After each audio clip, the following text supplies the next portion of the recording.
Okay. This is Hannibal here from thehannibaltv.com, and today we have a pro wrestling interview, but also a bit of an MMA interview. Former Strike Force, Bellator, Rising Star, Strike Force light heavyweight champion, Rising heavyweight Grand Prix champion. He's wrestled for Impact Wrestling, MLW, multiple time national champion in freestyle wrestling. He's done it all. King Mo, how are you doing today, sir? Man, I'm good, man. How about yourself? Good. Have you heard about this big news in MMA today? This UFC antitrust lawsuit going forward? I heard about it. Like, I'm not too familiar with it, but I know it was going on in the past. There are two bodies that are trying to sue the UFC for antitrust laws or whatever, or violations. And I know one had Bjorn Rebney. I'm not sure if that one went through, but the other one had a bunch of other prominent names, and I'm pretty sure that's the one that went through. Yeah, and it was approved for class action or something. So Hmm. it's something like it could be between 800 million to 1.3 billion dollars. So Okay. you weren't ever in UFC, but do you think UFC fighters should be paid more overall, considering how profitable the company is? I just don't think just UFC. I think all MMA fighters, anyone that participates in MMA and the fights are televised or they're selling tickets, should get a bigger pay raise. I feel like they should get paid more. Now, you obviously are best known for your fighting ability, but you started off as a wrestling fan. Could you tell us a little bit about being a wrestling fan growing up? I know you were a fan of Mid South, NWA, and WCW. Yeah, yeah. Those are the best times of wrestling, man. The '80s and early '90s. I grew up watching NWA and Mid South Wrestling at that time, and like Ric Flair, Lex Luger, the Four Horsemen, Arn Anderson. Um, I remember when WCW used to do co-promotions with New Japan, so I'd see Masahiro Chono. I'd see Juice and Thunder Liger.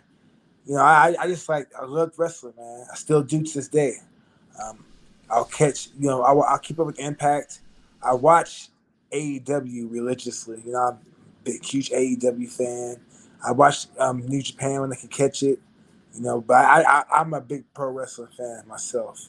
Huge, bigger. I'm bigger with that than I am with MMA in a sense. But the bigger money has been in MMA so far. Uh, for me, yeah, but for the person, everybody's different. Ronda Rousey may get money doing both. It depends on your gimmick, and it depends on when you hit the scene. Because there are some gimmicks that came out, people that had certain gimmicks in the past that weren't over, but now those same gimmicks have been recycled, and now they're over. It depends on the time and the place when you decide to reveal your gimmick. What do you think about Ronda Rousey stepping away from wrestling? Supposedly she was making very, very good money. Do you think AEW is going to offer her a contract that she can't refuse, or do you think she's really going to step away from the business for a while? Probably gonna step away from the business for a while. She's been competing. She did judo, MMA. Now she's doing pro wrestling, traveling a lot. So it's a lot of wear and tear in your body. So I'm pretty sure she's probably entertaining other things to do, or just wanted to take a break right now, spend time with her family. She probably wants to let her body heal up, and I'm pretty sure that's what it is. If she don't want to wrestle, then hey, she's earned the right to not want to wrestle anymore. Do you think there's any chance that she will go back to UFC? There was some talk that maybe since the women's division doesn't really have a big star right now at her level, she might come back and try and have a better ending to her career because she had those two losses. If she wants to do that, she can. I don't think she will. I wouldn't do it. The longer you step away from the game, the worse things will be for you when you come back, especially if you're not really training. and I'm pretty sure Ronda Rousey isn't spending much time training or doing MMA. She might be grappling here and there. She might be hitting mitts here and there, but it's different when you're putting yourself in a position to go through a training camp. You're putting yourself in a position to take damage from sparring. So I'm pretty sure that she's not doing anything like reckless like that when her body's making her money. Now, you were tag team partners with Bobby Lashley in Impact. I know you guys are friends. He went on to have a bigger WWE career than he ever had before, I think, after Impact. What do you think of him going back into WWE and having that success? And do you think he could have done better in MMA had he kept at it? You know what? He could have done better in MMA, but I think maybe he saw that he put so much time into pro wrestling, and he put time in MMA, but the time he put into pro wrestling trumped the time that he put into MMA. So I think he probably realized that, hey, MMA is a short career, but I have a longer career and a more established career in pro wrestling. So I'm pretty sure that that's what he's gonna stick with, is what he knows, what he's making money off of. Why do you think UFC never made him an offer to come over? Because he would have been pretty marketable coming off that big WrestleMania with Donald Trump and all that. Different time. See, back at those times, pro wrestling and MMA and all that stuff, and just pro wrestling in itself had a negative connotation. So if you're an amateur wrestler and someone brought up pro wrestling, it'd be frowned upon. If you're an MMA fighter and somebody brought up pro wrestling, it was frowned upon. But really, pro wrestling's money. But without pro wrestling, there is no MMA. And let's be real. Someone wants to know, would you join Lashley's group with the Street Profits if you were offered? Nah, nah, um, nah. I wouldn't. No, no, no. And I think it's a slick faction, but I would do something else. Like I like what Swerve. What I'm saying. I like what he got going on. What I'm saying. And I really like what Prince. I know the mogul affiliates. I like what Shane Taylor got with Shane Taylor Promotions. The elite. I'm not saying I'm part of the elite, but I like what they got. I just like certain factions. My trios group is the House of Black because, yeah, I really rock with them. I like their work. Have you had any talks at all with Tony Khan? Because they seem to be looking for more people now that they have Collision. Nah, not at all. I'm good where I'm at. I'm old. I'm finally walking normal. I don't feel like taking any bumps unless I want to. I don't feel like traveling too much unless I have to coach. I'm good where I'm at. I'm good watching. I'm good with being a spectator. What did you think about CM Punk's foray into MMA? He made a lot of money. He didn't get knocked out either fight, and now he's back in wrestling, making more money than ever. You know what? I think if anything, he wanted to do MMA because he had a competitive bone. You know, he had a competitive itch to scratch, and he did it, and he did it at the highest level. He did not get the results he wanted, but he tried. So at least he tried. But I know this: his return to pro wrestling, like I've never seen anything like it. Like when he came out, they played his walkout music, and he came out. I couldn't even hear his music. That was the loudest pop I've ever heard. Um, it was amazing, to be honest with you. I heard you say in another interview Giant Gonzalez was one of your favorite wrestlers. That's a rare one to say is a favorite. Could you explain that and maybe mention some of your matches you liked with him? No, he wasn't no, no, no. I never say he's a favorite. I think it's quoted me, but I just think that Giant Gonzalez is the same guy as El Gigante, if my memory serves me right, right? With the Yeah, body suit. Yeah, yeah. yeah. I just have fond memories of his big ass because I was a big, because just seeing him, man, like I'm like, this guy's huge, but why the hell is he wearing that ugly ass bodysuit? And where's his nuts at? Because he ain't got no nuts, and he's wearing that big ass bodysuit, man. Yeah, that was a hilarious outfit. I don't know if that would even pass today, a suit like that. Yeah, yeah, that it wouldn't pass now. Definitely wouldn't pass now.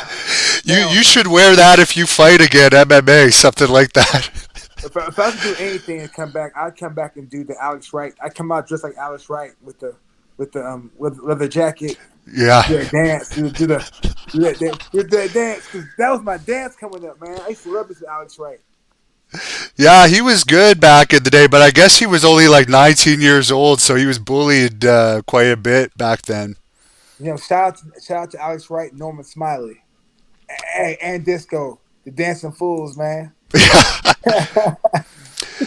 Young Macho Man wants to know if you have any Rampage Jackson stories, who I believe you had two fights with. Nah, honestly, nothing like it's different, man. Because when you're a competitor, the stories you have are nothing worth like for me because I was in a serious mode to fight. Maybe if I knew him outside of the competitive atmosphere, it might have been different. But I have nothing to. I don't even know the guy. I know nothing much about him. I know he wants to fight, so I wish him the best on his return. You know. Did you have any thoughts of Tank Abbott, who was pretty good in WCW as a dancer too? I know you like the dancing wrestlers. Tank Abbott was horrible, but he was getting the ring, but he was horrible at dancing. I seen that. I remember Tank trying to dance, man. Do you think he should be in the or the UFC Hall of Fame eventually? Who Tank? Yeah. I don't know. So the thing is, like the way MMA works now, the Hall of Fame thing is different because there are plenty of guys that were great fighters and big names back then, but now social media is gone. Since the arrival of social media, a lot of people from the past have been drowned out because now things move so fast. Things move so fast, like they can announce a fight, and then 2 minutes later, oh, so and so got hurt. Then 3 days later, so and so got failed a drug test, and 4 days later, oh, so and so got injured. Replacement. Oh, they scrapped the fight. Things move so fast in MMA that things get lost in translation, especially great fighters. I heard you say in another interview that Chael Sonnen really helped you out when you had that horrible staph infection as far as giving you support and stuff, and even offering financial support that you turned down. How did you become such good friends with him? Just training, man. I remember Matt Lindland flew me and Jake Ellenberger up to help me train for the Rampage Jackson fight years ago, and I was in the camp training with Chael and Matt Lindland getting beat up, and yeah, Chael's always been cool, man. I remember watching Chael wrestle Mark Munoz when I was in college, and I remember watching Chael pull out the heel hook and hurt Mark Munoz's knee. And that's why I realized like Chael might know some jujitsu or something because I was an MMA fan back then. I had a few friends that used to get the Pride and the these old like MMA tapes, VHS tapes, and some DVDs, and I used to watch it with them. As far as Stephan Bonner, UFC Hall of Famer, you wrestled him in Impact, and he unfortunately passed away, I believe Christmas Eve or just before Christmas last year. Any thoughts on him and his passing? Man, rest in peace, Stephen Bonner. You know, he was always cool. Kind of crazy, kind of but outgoing, very enthusiastic. I didn't know him that close because I heard he battled depression, but from the times I met him, he was very cool, very respectful. I can't lie, like him, even like I hate to say it, but like Phil Baroni, you know, that was my boy back then, and he's still my boy now, even though he's in jail for committing a horrific crime. If he did it, I hope he didn't, but they say he did it. But I'm hoping, hope he's safe out there in Mexico. But man, things fly, and it's a crazy time right now, man. Last I heard from our friend King of Connecticut, that's mutual friends with him, he's at least not in an actual prison now. He's in some sort of halfway house until the trial or something. So that's good at least. less dangerous. Speaking of King of Connecticut, you and Jake Shannon are part of this Science of Violence grappling seminar. Could you tell us a little bit about this? Yeah, Jake Shannon has formed a new form of grappling competition. It's pretty much grappling under pro wrestling rules. So you're in a square circle. You got takedowns. You can get pinned. You can go for submissions, but it's all that wrapped in one. And it's new, but it's cutting edge. It's something that's never been done before. So I think that this is going to attract a different group of competitor.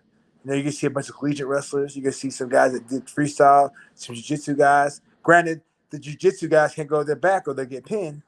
You'll see sambo guys. You'll see judo guys. You'll see all the top grapplers across the world. Even some Senegalese wrestlers. Who knows? Who knows who's going to pop up? But just know there's going to be some great competition, high-level competition. I understand Harry, the British Bulldog Smith, Davy Boy Smith Jr. is part of that. What do you think of him as a fighter? He trains in MMA every day for years now. Do you think he's ever going to fight or just stick to pro wrestling and do the grappling stuff like that on the side?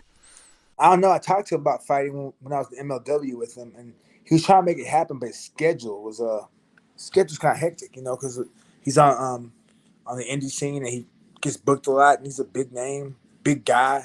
You know, um, I'm surprised he's not in the WWE or in AEW or with Impact or New Japan somewhere because he can really work and he can grapple and he's in shape. He's a big dude, very durable, and he likes to go. If he gets a chance to fight MMA, I hope he fights a guy, another pro wrestler or a person with the same experience level in the cage, which is like 0-0, just so he can grow into it and become the best fighter he can be. It made no sense for him to go out there and fight a guy with over 10 fights. Wow. Yeah, it seems like he has all the tools to be a star, and I truly believe he's the best technical wrestler of the pro wrestlers in the world. Just from all the technical wrestling training he's had over the years with Hey, guys. Gresham, Jonathan Gresham, can give him a run for his money because that Okay, guy can work. I don't know if you've seen him, but no, I call him, Dean Malenko. yeah. I used to call him Dean Manegro because he was like a black. Look, he's like a black Dean Malenko. He can work, bro. Catch him out. He was the Ring of Honor. I'm not sure where he's at now. I think he's an Impact right now. Yeah, he's an Impact right now. He's an Impact. Yeah, I saw his few matches. This guy can work. He's great. Check him out. Catch I'll, wrestler. I'll look him up. The last guy I'll ask you about today, because I know you got to go, is Jake Hager, who had some Bellator fights. Any thoughts on him? I know he's making way more money in AEW now, so he made the good choice to switch. He had a couple controversial fights, but I don't think he had a loss. No, he's undefeated. I think he had a draw, I believe, but he's a tough guy. He got into MMA kind of late, but he still wants to compete. He has the skills. His skills to pay the bills. I seen that guy. The last guy said something about the octopus hold, which he's correct. That's Jonathan Gresham. That's his finisher, or one of his finishers. But yeah, what we're talking about again? Well, track. Jake Hager, I think he had. I think as you were saying, he had the groin thing with the Yeah, one guy, but yeah, but he did well overall. yeah. He's a competitor. I just think that he got into MMA a little too old, and he was too far in his pro wrestling career. And what are you gonna do? You're gonna give up one for something that's more significant and that's making you money, like Bobby Lashley. It made no sense for you to throw away all the time and years you put into pro wrestling for MMA when MMA's probably not gonna last nearly as long. Yeah, and I got to throw this question in because I don't know anything about it, but I have interviewed Don Fry. Why didn't you fight Don Fry? Was there a challenge there?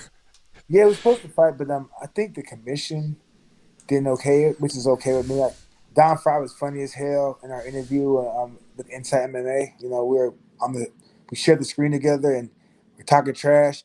He actually got the best of me. Yes, Don Fry out trash talk me. I'm okay with the mid net, but Don Fry's a hell of a fighter and a legend. So I'll let him get that one on me. You know. He is, and I don't know how long ago that was, but I saw him about 3 years ago now, and he was having a lot of mobility issues. So it's probably better that fight didn't happen if it was in recent years. Well, tell him to tell him to take my omega acids and stretch and eat clean and stay in that water so it's save his joints. Where can the fans follow you if they want to look you up on social media? He can follow me on Instagram, but I don't be active on there. Social media is it's whatever. It's fake. Like if you want to see some real fake shit, I could post the fakest shit ever and post me doing all this and doing all that. But I just don't. You know what I'm saying? Like I post more stuff about things that whatever when I feel like posting. I ain't posted in about 4 months or something like that. I don't know when I posted last. I don't care. If you want to find me, you'll find me. If you don't, you don't. That's how I see it. Do you have time for two more fan questions that I could fit in, or do you have to go? No, I got time for two more. I got like 7 minutes. Okay. Someone's asking what you think about the WWE's partnership with Endeavor. Nothing because I think nothing of it really. Like nothing, nothing of it really. It's great for them, and I hope it leads to more opportunities for the athletes in the future. So Do you think there's going to be more crossover with UFC fighters going to WWE after? who knows? I doubt it. Maybe. Yeah, it's not easy. Pro wrestling is not that easy. It seems easy, but it's not that easy. This other fan is asking any interest of New Japan Pro Wrestling or Noah. Your legit accomplishments would blend well with their style. No, New Japan, like I like what they got going on, but honestly, like I'll let some young kids take that. I'm old man. I'm 43. I'm beat up. I've had like 5 or 6 ACL surgeries. I have a metal hip. I've had so many hip issues. Can't touch my shoulders, my elbows, because I had like so many elbow issues and bone spurs. And I'd rather, leave the game, you know, okay and walking normal, and being healthy. So I'm okay not wrestling. I'd rather watch it. The AEW at Wembley, what's the All In? Yeah, Yeah, all in coming up in All a few In. weeks. Yeah, but look, I'm ready to watch Ozzy Open first. MJF and Adam Cole, baby. I'm ready for that show, man. Because like that's gonna be a hell of a pay per view. One hell of a pay per view, man. What about managing? Someone's asking. Hey, well, if AEW would like me to step in and go against Prince Nana or something like that, I would. Hell yeah, I would do that. Hell yeah. As with the Alex Wright jacket and stuff. Or the Arn Anderson. I see. I'm like honestly, Arn Anderson was probably one of my top three favorite wrestlers of all time. Oh, wow. Yeah, hands down. I think like Arn Anderson, Ric Flair, Sting are in my top five. Like no ifs, ands, or buts. Are you surprised AEW hasn't used Ric Flair? Uh, nah, because Ric Flair had the WWE stench on him. Maybe they should let him marinate. Let people forget about him, which they won't, because it's Nature Boy. But maybe once he's in the shadow of some, AEW can make an announcement, bring him in, and they can surprise the masses. Because right now, for Ric Flair to go to AEW, people expect that, and they're probably waiting for that. But if AEW to wait and wait and wait and let it happen when people aren't expecting it, then you'll get more out of that. What do you think about Gable Stevenson as an amateur wrestler yourself? Having this huge contract, and still he might actually compete in NCAA next year, from my understanding. Plus, he's wrestling. I think it's good. I think that it makes his aura seem more believable because he's a killer, this and that, and he's a killer. But well, guess what? He's still an active killer, beating people worldwide on the mat, and then off the mat in the squared circle. So it makes him seem that much more legitimate than normal. Somebody says you'd be the king of honor if you were in Ring of Honor. Yeah, that. But listen, like I love Ring of Honor. Like I'm not gonna lie, like when they used to come to Fort Lauderdale, I used to catch all the shows, man. I used to catch all the shows. Like I'm a huge Young Bucks fan. I'm a huge Kenny Omega fan. Um, Adam Hangman Page. I like Private Party. You know what? AEW as a whole, I'm sold. You know what I'm saying? I'm sold. Like they're the closest the closest to WCW. I love it. You know what I'm saying? It reminds me of my childhood. That's why I watch it Wednesday, Friday, and Saturday. You know what I'm saying? Oh wow. Yeah, I watch all three shows live. I watch them live. Is Lesnar a guy that you like as well? Lester, he's good. You know what? I'm not a fan of the WWF program. I mean, program. I'm not, I like AEW. I like what they're doing. I like the versatility. I like the variety. I like the fact that they'll bring somebody in from Japan. I like the fact that they work with Impact Wrestling. I like the mystery they bring. Their packaging. Like you never know what you're gonna get. Adam Cole and MJF. That's one of the best things I've seen in a while. I know. Have you been watching that storyline? I've been following it, but I haven't been seeing all the promos. It's fucking amazing. My bad, because but it's amazing. Like MJF, like for me, like MJF's like I think he's a modern day Ric Flair. I've never seen any heel like that. Like when he speaks, he reminds me. I feel like I'm watching a young Ric Flair when I was young. That's why I like MJF so much. And the kayfabe that he does is pretty cool. You don't see that very Yeah, often. yeah. Well, I appreciate you coming on. Maybe we can have you back again sometime, and I'll let you close this off with whatever you want to say to the fans. Thank you very much. Oh, somebody asked me who has more injuries, me or Shibata. I'm pretty sure it's me. All right, and to all the fans out there, thanks for tuning in, and y'all check out what we got going on with the scientific wrestling, man. It's grappling with pro wrestling rules or under pro wrestling rules, man. It's something cutting edge, something that has not been done before. So y'all check it out. Thank you for watching the Hannibal TV. Please like this video if you enjoyed it and click the subscribe button to not miss